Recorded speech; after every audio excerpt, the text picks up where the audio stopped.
Last এপিসোডে আমরা দেখেছিলাম ভেনেসা ডেভিলকে হারানোর জন্য কুইনের কাছে সাহায্য চাইতে যায়। তখন কুইন এর বদলে তাকে একটা টাস্ক কমপ্লিট করতে বলে, আর ভেনেসা যখন সেই টাস্ক কমপ্লিট করে তখনই সে এই জিনিসটা বুঝতে পারে যে তাকে কি করতে হবে। এরপর সে সেখান থেকে এই জিনিসটার জ্ঞান নিয়ে সেখান থেকে ব্ল্যাক বুলস বেসে ফিরে আসে। এই এপিসোডের শুরুতে আমরা দেখতে পাই উইজার্ড কিং বাহিরে ঘোরাঘুরি করছে। তখনই ম্যাক্স উইজার্ড কিংকে ধরে ফেলে। তখন উইজার্ড কিং জিজ্ঞেস করে, তুমি আমাকে কি করে খুঁজে বের করেছো? এটা শুনে ম্যাক্স বলে, আমি আপনার সাথে অনেক বছর ধরেই কাজ করছি, তাই আমার কাছে তো এটা অনেক সহজ একটা বিষয়। কিন্তু আপনি আমাকে এটা বলুন যে আপনি এখানে কি করছেন? আপনাকে আমি বাইরে ঘোরাঘুরি করতে মানা করেছিলাম না? তাই দ্রুত আপনি আপনার অফিসে ফিরে যান, আর যেই কাজ বাকি রয়ে গেছে সেই কাজ কমপ্লিট করুন। তখন উইজার্ড কিং বলে, কিন্তু আমি তো আমার কাজ আগেই কমপ্লিট করে ফেলেছি। আমি জানি সেই পেপারগুলোর সাহায্যে আমি এটা জানতে পারবো যে এখানে কি চলছে, কিন্তু যদি সত্যিই আমি এইসব কিছু জানতে চাই তাহলে আমাকে এখানের মানুষের মধ্যেই ঘোরাঘুরি করতে হবে, যাতে করে আমি ডিটেলসে সবকিছু জানতে পারি। এইসব বলেই উইজার্ড কিং সেখান থেকে যেতে শুরু করে। তখনই ম্যাক্স বলে, আমি জানি আপনি এখন কেমন ফিল করছেন, কিন্তু এই সময় আমাদের উপর স্পিরিট কিংডম আর ডেভিলের ভয় হাবি হয়ে আছে, এরই জন্য আমরা আপনাকে হারাতে পারবো না। তখন উইজার্ড কিং বলে, আমি জানি এই সময় আমার কাছে অত বেশি ম্যাজিক পাওয়ার বেঁচে নেই যার সাহায্যে আমি নিজেকে প্রোটেক্ট করতে পারবো, তাই এখন তুমিই আমাকে সাহায্য করবে। তখনই সিন শিফট হয় আর আমরা দেখতে পারি নোবেল আর আস্থা ট্রেনিং করছে, আর সেখানে আস্থা নোবেলের সবগুলো অ্যাটাকে খুব সহজেই ব্লক করছিল। আর এরই সাথে সে বলে, নোবেল তোমাকে আমার উপর তোমার ফুল পাওয়ারের সাথে অ্যাটাক করতে হবে। এটা শুনে নোবেল বলে, ঠিক আছে, কিন্তু পরে এর জন্য আবার কাঁদতে শুরু করো না। এটা বলেই সে তার ফুল পাওয়ার ইউজ করে আস্থার উপর অ্যাটাক করে দেয়। কিন্তু আমরা দেখতে পারি আস্থা তার ফুল পাওয়ার ইউজ করে নোবেলের সেই অ্যাটাকটাকে মাঝখান থেকে কেটে ফেলে, আর বলে, এখনো আমরা সেই ডেভিলের সাথে ফাইট করার জন্য পুরোপুরি তৈরি হইনি, তাই আমাদেরকে আরো অনেক বেশি ট্রেনিং করতে হবে। তখনই আমরা দেখতে পারি স্যালি পেছন থেকে তার উপর অ্যাটাক করে দিয়েছে, কিন্তু আস্থা তার অ্যাটাককেও খুব সহজেই কেটে ফেলে। তখন আস্থা জিজ্ঞেস করে, তুমি এখানে কি করে এসেছো? আর পেছন থেকে নোবেল বলে, তুমি কি জেল থেকে এখানে পালিয়ে এসেছো? তখন স্যালি বলে, এরকম কোনো বিষয় না, আমাকে এখানে মাস্ক নিয়ে এসেছে। তখনই আমরা সেখানে মাস্ক আর ম্যাজিক আইটেম রিসার্চার মাকুসাকে দেখতে পাই। তখন মাস্ক বলে, উইজার্ড কিং এর স্যালির পোটেনশিয়াল সম্পর্কে ধারণা হয়ে গেছে, এরই জন্য উনি তাকে একটা নতুন ম্যাজিক্যাল আইটেম বানানোর জন্য বলেছে, যাতে করে তিনি ফিউচারে আমাদের সাহায্য করতে পারে। তখনই স্যালি বলে, কিন্তু এর জন্য আমার প্রথমে ডাটার প্রয়োজন, আর এর জন্য আমি তোমাদের উপর এক্সপেরিমেন্ট করব। এটা শুনে নোবেল বলে, তুমি কি পাগল নাকি? আমি তোমাকে আমাদের উপর কোনো এক্সপেরিমেন্ট করতে দেব না, আর একটা পাগলই হবে যে তোমাকে নিজের উপর এক্সপেরিমেন্ট করতে দেবে।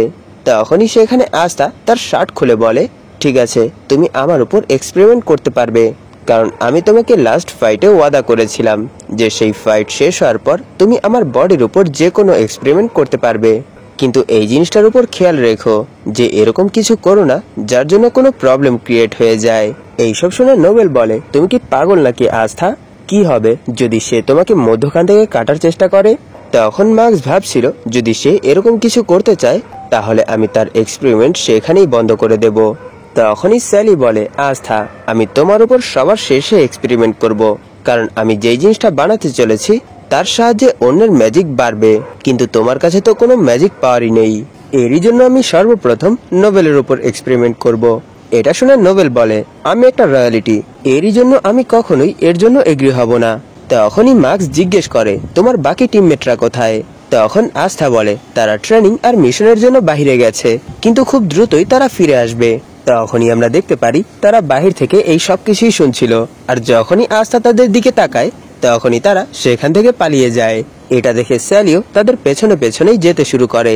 তাকে এরকম করতে দেখে মার্কস বলে, তুমি কোথায় যাচ্ছ? তুমি মাকুসাকের সুপারভিশন ছাড়া কোনো এক্সপেরিমেন্ট করতে পারবে না। এটা শুনে স্যালি মাকুসা আর মার্কসকে সেখানেই ফাঁসিয়ে সেখান থেকে পালিয়ে যায়। তখনই মার্কস বলে, আস্থা আর নোবেল, তোমরা আমাদেরকে নিয়ে টেনশন করো না, দ্রুত তার পেছনে যাও। তখনই সিন শিফট হয় আর আমরা দেখতে পারি মেঘমা দৌড়তে দৌড়তে অনেক দূরে চলে এসেছে। তখনই তার পেছনে স্যালি চলে আসে আর তাকে ধরে ফেলে। তখন মেঘমা বলে, আমাকে ছেড়ে দাও, তুমি আমার সাথে কি করতে চাচ্ছ? তখন স্যালি বলে, আমি যেই এক্সপেরিমেন্টটা করতে চলেছি তার সাহায্যে তোমার ম্যাজিক পাওয়ার অনেক বেশি বেড়ে যাবে, তাই প্লিজ আমাকে এরকমটা করতে দাও। কিন্তু মেঘমা এইসব কিছুর জন্য এগ্রি হচ্ছিল না। কিন্তু সেখানে স্যালি তার কোনো কথাই না শুনে মেঘমার অ্যাবিলিটি অ্যাকর্ডিং তার স্যালামান্ডারের ভেতর একটা ইনজেকশন পুশ করে। আর এরই সাথে আমরা দেখতে পারি ধীরে ধীরে মেঘমার পাওয়ার বেড়েই যাচ্ছে, কিন্তু এটা একটু বেশি হয়ে যায়, যার জন্য মেঘমা সেখানেই এক্সপ্লোড হয়ে যায়। এটা দেখে স্যালি বলে, আমার মনে হয় এখনো আমার এক্সপেরিমেন্ট সাকসেসফুল হয়নি, কিন্তু কোনো সমস্যা নেই, আমি এখানে ডাটা তো পেয়ে গেছি। তখন স্যালি বলে, ঠিক আছে, তাহলে এখন নেক্সট পার্সনের পালা। আর এরই সাথে আমরা দেখতে পারি সে ঘোষ আর গ্রের কাছে চলে এসেছে আর বলে, আমাকে দেখে ভয় পাওয়ার কোনো দরকার নেই, কারণ আমি তোমাদেরকে কাটবো না। এটা শুনে যখনই গ্রে তার উপর অ্যাটাক করবে তখনই ঘোষ তাকে থামিয়ে দেয়, কারণ সে তার স্যালামান্ডারকে ম্যারির শেপ দিয়ে দিয়েছে। এরই জন্য আমরা কেউ তার উপর অ্যাটাক করব না। এইসব শুনে গ্রে বলে, তুমিও তো এটা জানো যে এটা সত্যিকারের ম্যারি না। তখন ঘোষ বলে, কোনো সমস্যা নেই, কেউ আমার বোনের উপর অ্যাটাক করবে না। তখনই স্যালি তাদের দুজনকেই ধরে ফেলে আর বলে, তোমরা দুজন কম্বো স্পেল ইউজ করো তাই না, তাই তোমাদের উপর একত্রেই এক্সপেরিমেন্ট করা যাক। এটা বলেই সে তার স্যালামান্ডারের ভেতর আবার একটা ইনজেকশন পুশ করে। আর এরই সাথে আমরা দেখতে পারি সেখানে অনেক বড় একটা ব্লাস্ট হয়েছে। এরপর স্যালি, চার্মি, ভেনেসা আর ফিন্ডালকেও লোভ দেখিয়ে ধরে ফেলে আর তাদের উপরও এক্সপেরিমেন্ট করে। আর এরই জন্য তাদের অবস্থাও অনেক বেশি খারাপ হয়ে যায়। তখনই সেখানে আস্থা আর নোবেল চলে আসে আর বলে, আমার মনে হয় আমরা এখানে আসতে একটু লেট হয়ে গেছি, তাই আমাদেরকে যত দ্রুত সম্ভব তাকে ধরতে হবে আর তাকে এইসব কিছু করা থেকে বাধা দিতে হবে। তখনই তারা পেছন থেকে অনেক বড় একটা ব্লাস্টের আওয়াজ শুনতে পায়। আর এরই সাথে আমরা দেখতে পারি স্যালি চার্মির উপর এক্সপেরিমেন্ট করে তাকে সেখানেই ফেলে চলে যাচ্ছে। তখন স্যালি বলে, একটা এক্সপেরিমেন্টও আমার প্ল্যান মোতাবেক হচ্ছে না, তাই এখন আমাকে আরো অনেকগুলো ডাটা কালেক্ট করতে হবে। তখনই সেখানে আস্থা আর নোবেল চলে আসে। তাদেরকে দেখে স্যালি বলে, আস্থা, তুমি সবার লাস্টে, কিন্তু তোমাকে দেখে তো মনে হচ্ছে তুমি এর জন্য আর অপেক্ষা করতে পারছো না। তখনই আস্থা সেখানে তার শার্ট খুলে বলে, আমি তোমার সাথে ওয়াদা করেছিলাম যে সেই ফাইট শেষ হওয়ার পর তুমি আমার উপর এক্সপেরিমেন্ট করতে পারবে, কিন্তু তুমি আমার ফ্রেন্ডের সাথে কিছুই করতে পারবে না। এইসব শুনে নোবেল বলে, এখানে তোমার ওয়াদা পূরণ করার কোনো দরকার নেই, কারণ সে তো একটা পাগল আর সে তোমার সাথে যে কোনো কিছুই করতে পারে। তখন আস্থা বলে, হ্যাঁ তুমি ঠিক বলেছ, কিন্তু স্যালি আর তার গ্রুপের জন্যই আমরা রয়্যাল ক্যাপিটালে পৌঁছতে পেরেছিলাম আর সেখানে সবাইকে বাঁচাতে পেরেছিলাম, তাই আমাকে তো আমার প্রমিস রাখতেই হবে।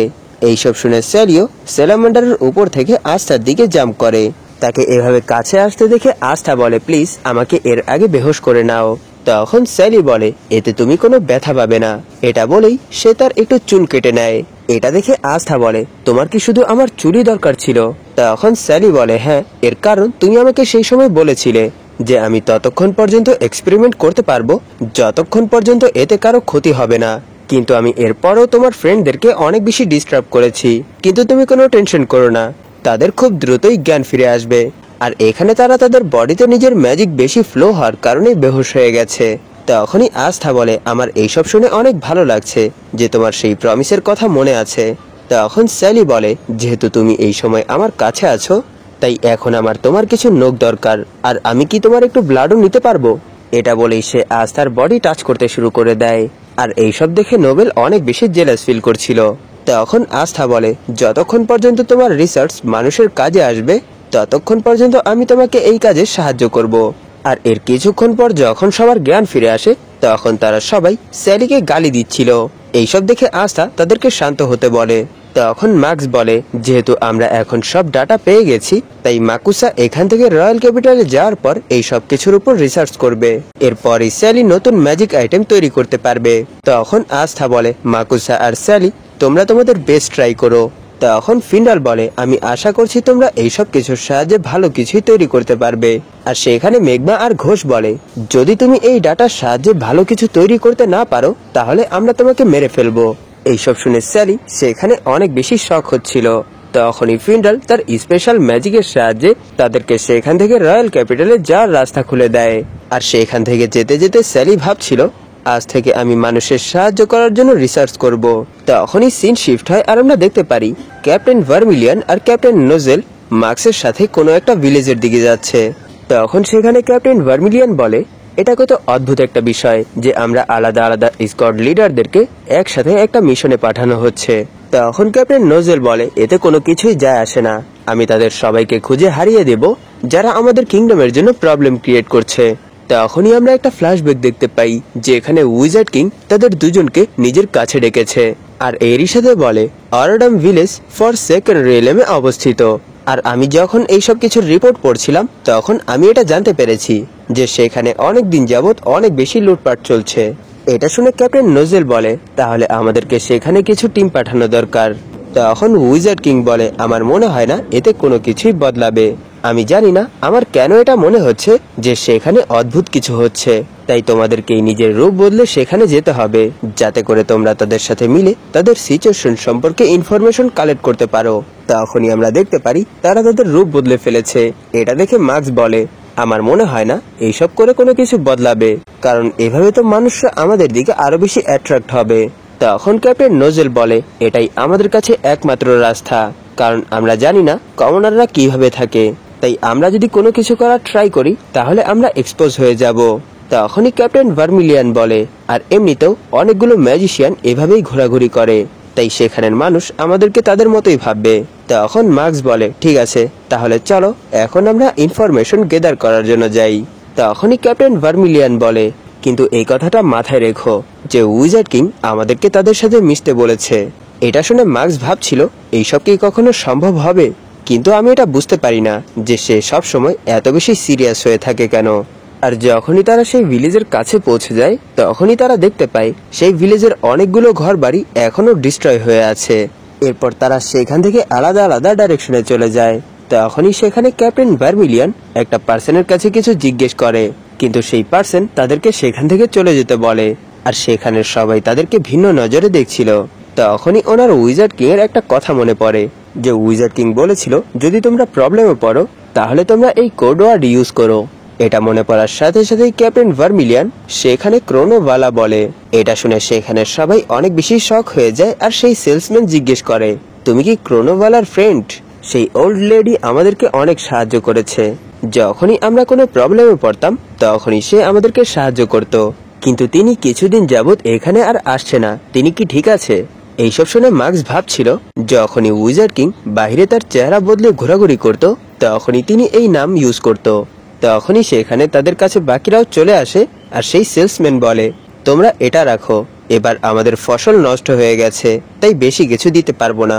তখন ক্যাপ্টেন ভার্মিলিয়ান বলে আমরা এসব কিছু ফ্রিতে নিতে পারবো না, তাই তোমরা এটা রাখো, এটা কি যথেষ্ট হবে? সেই পোটলি দেখে সে বলে আমার কাছে যতগুলো আইটেম আছে তার থেকেও বেশি টাকা এখানে।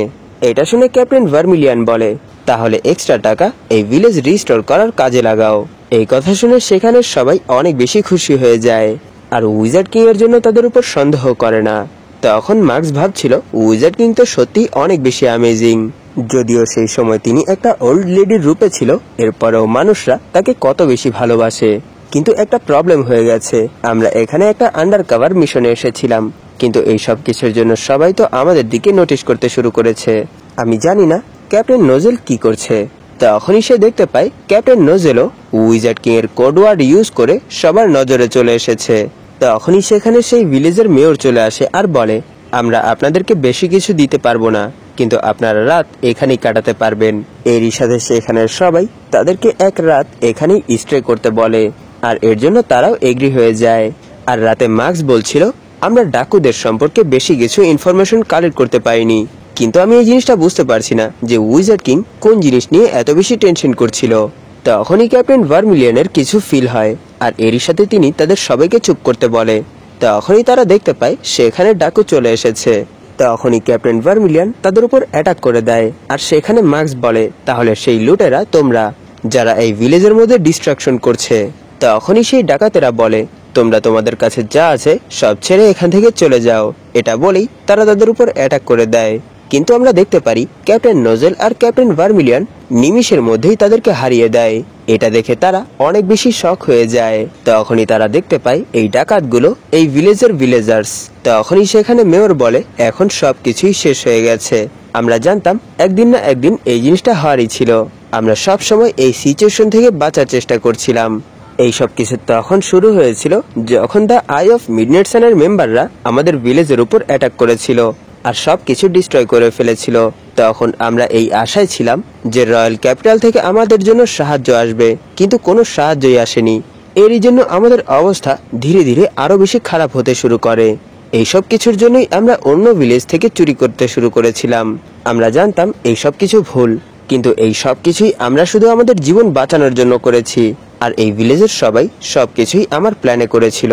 তাই আমি চাই তাদেরকে ছেড়ে শুধু আমাকেই ম্যাজিক নাইটের হাতে তুলে দেওয়া হোক।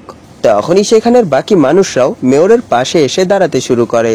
এইসব দেখে মার্কস ভাবছিল, আমি এটা জানতাম না যে এখনো এখানের অবস্থা এত বেশি খারাপ। নিশ্চয়ই এই সব কিছুই আমাদের জন্যই হয়েছে। তখনই সেখানে ক্যাপ্টেন ভার্মিলিয়ান আর ক্যাপ্টেন নোজেল নিজের আইডেন্টিটি তাদের সামনে রিভিল করে। তাদেরকে সেখানে দেখে ভিলেজের সবাই অনেক বেশি শক হয়ে যায়। তখন ক্যাপ্টেন ভার্মিলিয়ান বলে, আমি এই জিনিসটা দেখতে পারছি যে এই ভিলেজের অবস্থা সত্যি অনেক বেশি খারাপ। তাই এই পর্যন্ত আপনারা যেই ভুলগুলো করেছেন সেই ভুলগুলো আমরা ক্ষমা করে দিচ্ছি। এইসব শুনে ক্যাপ্টেন নোজেল বলে, তুমি সব সময়ের মতো নরম হচ্ছ। তারা এখানে ভুল করেছে, তাই তাদেরকে তো শাস্তি পেতেই হবে। এটা শুনে ক্যাপ্টেন ভার্মিলিয়ান বলে, ঠিক আছে, যেহেতু তোমরা এখানে ভুল করেছো, তাই আমরা তোমাদেরকে শাস্তি স্বরূপ এই জিনিসটার অর্ডার দিচ্ছি যে তোমরা এখানের সবগুলো ভিলেজার্সদেরকে ডিস্ট্রয় করার কাজ করবে। তখন ক্যাপ্টেন নোজেল বলে, শাস্তি তো শাস্তিই হয়, তাই তোমাদেরকে তো এতটুকু করতেই হবে। তখন মার্কস বলে, রয়্যাল ক্যাপিটাল আপনাদেরকে এখনো ভোলেনি। সত্য বলতে কি আমরা আপনাদের সিচুয়েশন সম্পর্কে জানতামই না। আর সেখানে ক্যাপ্টেন ভার্মিলিয়ান বলে, আপনারা কোনো টেনশন করবেন না, আমরা খুব দ্রুতই এই কিংডমকে রিস্টোর করার কাজ করব। তাই প্লিজ আমাদের উপর বিশ্বাস রাখুন।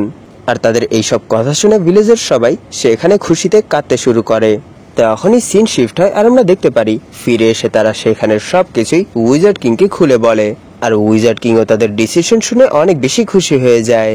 তখন ক্যাপ্টেন ভার্মিলিয়ান বলে, আমরা আমাদের স্কোয়াড মেম্বারদেরকে বাকি ভিলেজগুলোতেও সার্ভে করার জন্য পাঠিয়ে দিয়েছি, যাতে করে তারা এই জিনিসটা জানতে পারে যে বাকি ভিলেজগুলোতেও এরকম কোনো সমস্যা নেই। তো তখন উইজার্ড কিং বলে, আমাদের কাজ এই কিংডমকে প্রোটেক্ট করা, আর এই ভিলেজের মানুষরা খুশি আছে কি নেই এই জিনিসটার উপরও নোটিশ করা। আর যেহেতু এখন তোমরা এইসব কিছু নিজের চোখেই দেখে ফেলেছো, তাই আমি এটা চাই তোমরা আরো বেশি হার্ড ওয়ার্ক করো আর এই কিংডমকে রিস্টোর করার কাজ করো। এইসব শুনে ক্যাপ্টেন ভার্মিলিয়ান আর ক্যাপ্টেন নোজেল ভাবছিল, তাহলে এটাই সেই কারণ ছিল যার জন্য তিনি আমাদেরকে সেখানে পাঠিয়েছে, যাতে করে আমরা এই জিনিসটা জানতে পারি যে এই কিংডমের মানুষরা কোন ধরনের প্রবলেম ফেস করছে। তখন তারা এই সব কিছুর জন্য এগ্রি হয়ে যায় আর সেখান থেকে চলে যায়। তখন উইজার্ড কিং বলে, যেহেতু সবকিছু কমপ্লিট হয়ে গেছে, তাই আমি এখন বাইরে ঘুরতে যেতে পারবো। কিন্তু মার্কস এর জন্য উইজার্ড কিংকে মানা করে দেয়। এটা শুনে উইজার্ড কিং বলে, ঠিক আছে, তাহলে আমি এখন ইয়ামির সাথে দেখা করতে যাব, কারণ আমি এখন এটা ছাড়া আর কিছু তো করতে পারবো না। এইসব শুনে মার্কস ভাবছিল, আমি জানি আপনি এই সময় এরকম ফিল করছেন যে আপনি আমাদের জন্য ইউজলেস, কিন্তু না, এই সময় এই কিংডমে আপনার প্রয়োজন অনেক বেশি। মার্কসের এই চিন্তার সাথেই এই এপিসোড এখানেই শেষ হয়ে যায়। ধন্যবাদ আপনাদের এই পর্যন্ত দেখার জন্য। তাহলে দেখা হবে এর পরের এপিসোডে।